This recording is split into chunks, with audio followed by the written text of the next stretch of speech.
महाराजांनी बोट पकडलं तर तुम्हाला कशाचीच उणीव भासणार नाही. तुमच्या मनामध्ये हा भाव येणं हे सुद्धा तुम्हाला महाराजांच्या सेवा करायच्यात म्हणून ह्या कल्पना तुमच्या डोक्यात येत नाहीत, किंवा तुम्हाला सेवा करायच्यात म्हणून हा व्हिडिओ तुमच्या समोर येणार नाही. तर महाराजांची इच्छा आहे तुम्ही सेवेत यावं म्हणून हा व्हिडिओ तुमच्या समोर येईल, किंवा तुम्हाला केंद्रात जाण्याची बुद्धी येईल, किंवा तुम्हाला सेवा करण्याची बुद्धी येईल. म्हणजे तर स्वतःला तुम्ही भाग्यवान समजा. असे जर तुमच्या मनात विचार येत असतील तर निश्चित ते महाराजांनी तुमच्या डोक्यात विचार टाकलेले आहेत. महाराजांना तुम्हाला नित्य त्यांच्या सेवेत ठेवायचं आहे. तुम्हाला हाक मारून बोलून घेतात आणि तुमचं मनगट पकडतात. त्यामुळं महाराजांची जर हाक तुमच्यापर्यंत पोहोचली या व्हिडिओच्या माध्यमातून, कुणाच्या सांगण्याच्या माध्यमातून किंवा तुमच्या अंतर्मनाच्या माध्यमातून, तर निश्चित तुम्ही समजून जा की महाराजांनी तुम्हाला बोलवले तर तुम्ही पाठ न फिरवता तुम्हाला जशा जमतील तशा सेवा करण्यासाठी केंद्रात हजर राहा. श्री स्वामी समर्थ. दंडवत आणि प्रणाम. मी रेखा जगदंबे. माझ्या यूट्यूब चॅनलमध्ये मी तुमचं अगदी मनापासून स्वागत करते आणि आजचा दिवस तुमचा शुभ जाऊ अशी महाराजांच्या चरणी प्रार्थना करते आणि आजच्या आपल्या नवीन विषयाला मी सुरुवात करते. मैत्रिणींनो, स्वामी महाराजांचा पुण्यतिथीचा दिवस जवळ आलेला आहे. म्हणजेच 9 एप्रिल 2026 पासून 15 एप्रिल 2026 पर्यंत आपण महाराजांच्या पुण्यतिथीच्या निमित्ताने सप्ताह राबवत असतो. तर त्या सप्ताहामध्ये श्री गुरुचरित्र या ग्रंथाचं पारायण केलं जातं. त्यासोबतच अनेक विविध सेवा या काळात केल्या जातात. तर ह्या पुण्यतिथीच्या काळामध्ये प्रत्येक महाराजांच्या केंद्रामध्ये जप, नाम, यज्ञ ह्या सगळ्या गोष्टी राबवल्या जातात.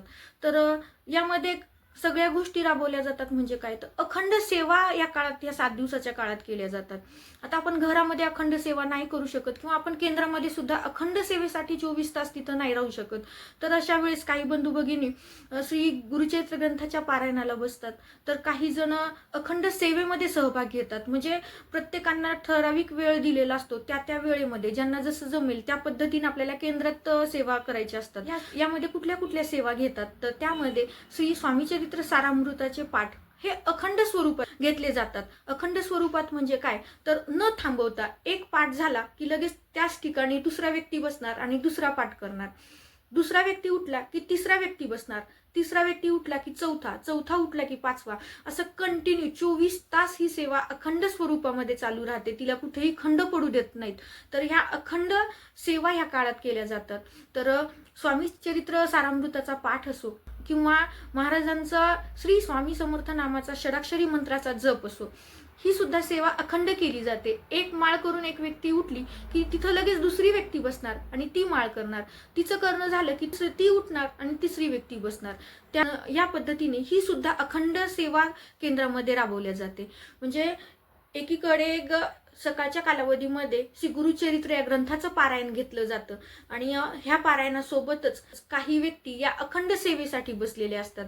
त्या सेवेमध्ये म्हणजे श्री स्वामीचरित्र सारामृताचा पाठ, श्री स्वामी समर्थ महाराजांचं नामस्मरण आणि त्यासोबतच वीणावादन ही एक प्रभावी सेवा आहे आणि ही काही काळामध्येच राबवल्या जाते. म्हणजे आपण स्वामीचरित्र सारामृताचा पाठ केंद्रात जाऊन कधीही करू शकतो, घरी करू शकतो. आपण नामस्मरण तिथं जाऊन करू शकतो, घरी करू शकतो. परंतु वीणावादन हे सप्ताह कालावधीमध्येच ही सेवा असते. त्यामुळे ही खूप प्रभावी सेवा आहे आणि ही सेवा जो कोणी करतो तर त्याला निश्चित महाराज प्रचिती देत असतात.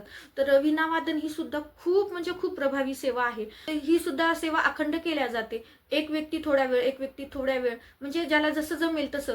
म्हणजे काही केंद्रामध्ये नावनोंदणी केली जाते, परंतु काही केंद्रामध्ये ज्यांना संधी हवी आहे त्यांनी तिथं थोड्या वेळ वाट पाहत बसतात आणि त्या पद्धतीनं. पण कसं आपण म्हणजे त्याचं जर रोटेशन लावलेलं नसेल किंवा त्याची जर नावनोंदणी केलेली नसेल तर अशा वेळेस काय होतं की एखाद्या वेळेस वीणावादन करायचं आणि ह्या अखंड सेवा आहेत आणि एखादी व्यक्ती जर आपल्याला भेटली नाही तर ती सेवा तिथं थांबू नये त्यासाठी आपण नावनोंदणी करत असतो. एखाद्या वेळेस जिनी नाव दिलेलं आहे तिला त्या टाइमला तिथं पोहोचणं शक्य झालं नाही तर अशा वेळेस कुणीही केंद्रातले सदस्य किंवा केंद्रात जाणारा सेवेकरी ती सेवा करू शकतो. म्हणजे थोडा वेळ का होईना, फुल नाही फुलाची पाकळी अखंड आपण एक तास आपण नाही देऊ शकत तर आपण 10 मिनिट 15 मिनिट ज्यांना जसं जमतं त्या पद्धतीनं ह्या सेवेला, या अखंड सेवेमध्ये सहभागी होत असतात. म्हणून या सप्ताहाच्या कालावधीला अनन्यसाधारण महत्व आहे. कारण एकदाच आपल्याला 1 तासभर बसून स्वामीचरित्र सारामृताचा पाठ करणं शक्य नाही. तुम्हाला 11 माळी करणं शक्य नाही. एका बैठकीत करण्याच्या सगळ्या गोष्टी तुम्हाला जेव्हा शक्य नसतात, तर ते सप्ताह कालावधीमध्ये आपण थोड्या वेळ सगळ्यांना एकतर संधी प्राप्त होते आणि थोड्या वेळच का होईना आपण महाराजांच्या सेवेत राहतो. त्यामुळं ह्या सेवा खूप महत्त्वाच्या सेवा आहेत आणि या सप्ताह कालावधीत राबवत असल्यामुळं ह्याला अनन्यसाधारण महत्त्व आहे. म्हणजे त्यावेळेस उत्साहानं प्रत्येकजण केंद्रात जातो आणि प्रत्येकांना असं वाटतं की ही सेवा मला घडायला पाहिजे, किंवा ही नाही भेटली तर मी ही सेवा करू का, ही नाही भेटली तर मी विनावादन करू का.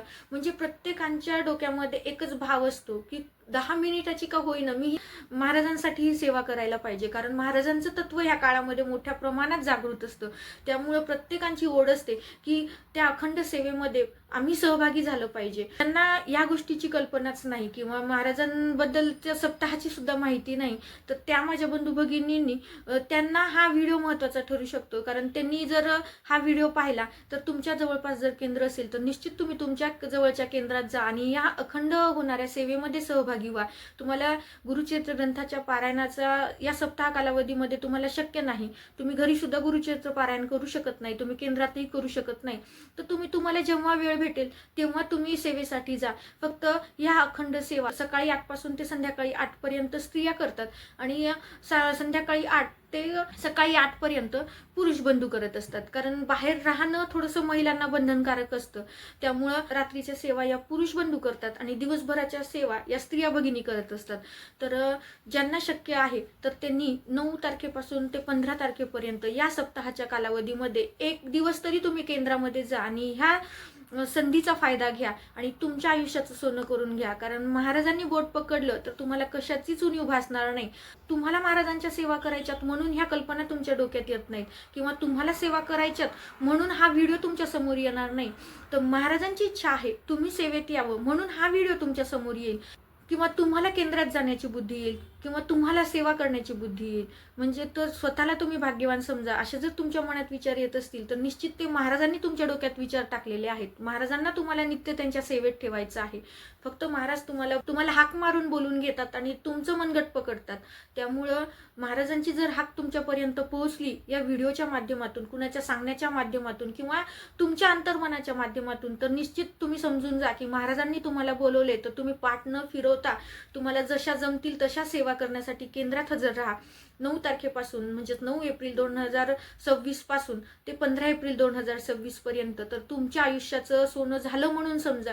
तुमच्या आयुष्यात कितीही दुःख असो, तुमच्या आयुष्यात कितीही अपयश आलेलं असो, तर हे दिवस तुमचे पालटतील आणि तुमचे सुखाचे दिवस तुम्हाला पुन्हा प्राप्त होतील, किंवा तुम्हाला सुखाचे सोहळे करता येतील. तुम्हाला तुमच्या आयुष्यातलं अपयश सगळं धुवून जाईल आणि यशाचे तुम्ही सोहळे कराल.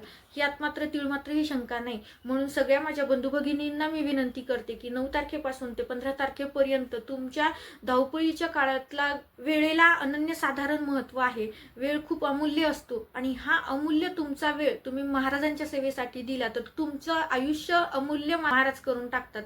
जर तुम्हाला तुमच्या वेळातला वेळ थोडासा काढता येत असेल तर निश्चित महाराजांच्या सेवेसाठी काढा. तुम्ही केंद्रात जा, या अखंड सेवेत सहभागी व्हा. आणि जर तुम्हाला केंद्रात जाऊन ह्या कुठल्या सेवा करणं शक्य झालं नाही, परंतु तुम्हाला तुमचं आंतरिक मन म्हणते की मी महाराजांची सेवा करायला हवी, तर तुम्ही अशा वेळेस तुम्ही घरी जरी सेवा केली तरीही चालतं. तुम्हाला सगळ्या सेवा ह्या बसून करणं शक्य नाही, तर अशा वेळेस तुम्ही त्या श्रवण करा. तुम्ही युट्यूबवरती लावा आणि त्या श्रवण करा. ती सुद्धा एक सेवाच आहे.